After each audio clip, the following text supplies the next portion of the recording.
let's discuss why we chose this color for this client. Now, we've talked about how you need to find the pigment that best matches the client's brow hair or natural hair color. The other factor you need to consider is the client's skin color. Along with their skin color, you'll also need to assess the underlying skin tone. So we have a range of skin colors and we use the Fitzpatrick scale, which is a scale from 1 to 6, 1 being the lightest skin color and 6 being the darkest. For this client, I've determined that she's a Fitzpatrick 3. The reason I put her in that category is Fitzpatrick 1s and 2s both don't really tan. They burn easily.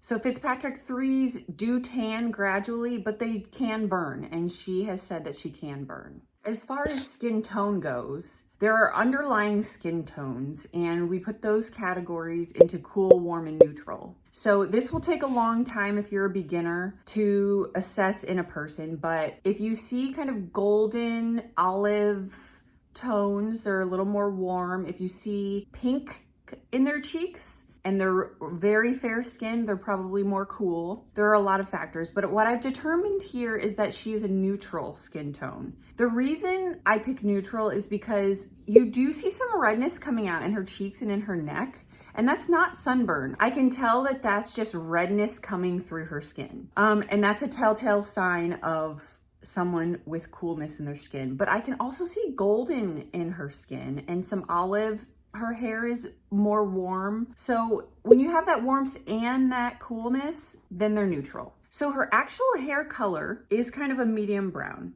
I know she's not the darkest hair color and I know she's not the lightest, so she's somewhere in the middle. We're just gonna call it a medium brown for now. I know she's a Fitz 3 and that she's neutral. So with all these factors, I am going to refer to this Tina Davies chart to determine what color is best for her. Now, when you're a new artist, you may want to start with a smaller set of pigments. You don't want 50 pigment bottles because that's going to overwhelm your decision making. So here at Boss Brows, a popular set that we use is this Tina Davies set. And a lot of companies are sending you charts along with the sets to help you determine what color to use out of the set. And it's just a little cheat sheet or guide to help. So what's great about this chart is that it tells you what colors are warm, what colors are cool, what colors are neutral, what colors work well with certain fits types and skin tones. You can really cancel out a lot of colors first and narrow your pigment down to what you think will be best for your client. So looking at this chart, I know that I can automatically cancel out the darkest and lightest color. The darkest color is ebony.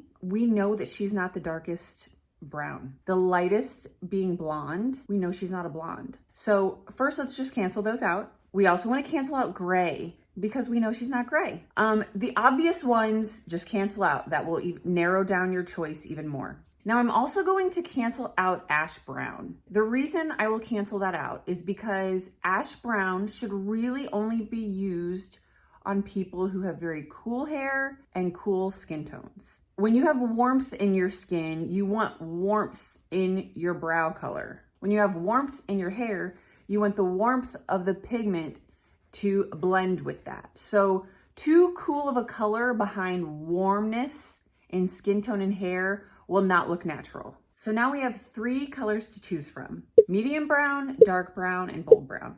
Just by looking at these colors and looking at the bold brown category, I'm also going to cancel that one out because if I look closely at her brows, she doesn't have a lot of brow hair. And what she does have is a lighter brown. So I know right off the bat, I don't want to go too dark. I want to be more conservative. So now we just have medium brown and dark brown. And here is where you're going to get real close and dissect these little details on the chart and on her skin. So on this chart, you will notice the columns that show the skin tones that the pigments are good for. In the dark brown category, your skin tones, you only see neutral to warm skin tones that it's good for. But in the medium brown, notice that it shows pink as one of the undertones of the skin. We discussed that we see pink in her skin. So that is the option that I'm going to go for because we know this pigment was created with people who have pink undertones in their skin.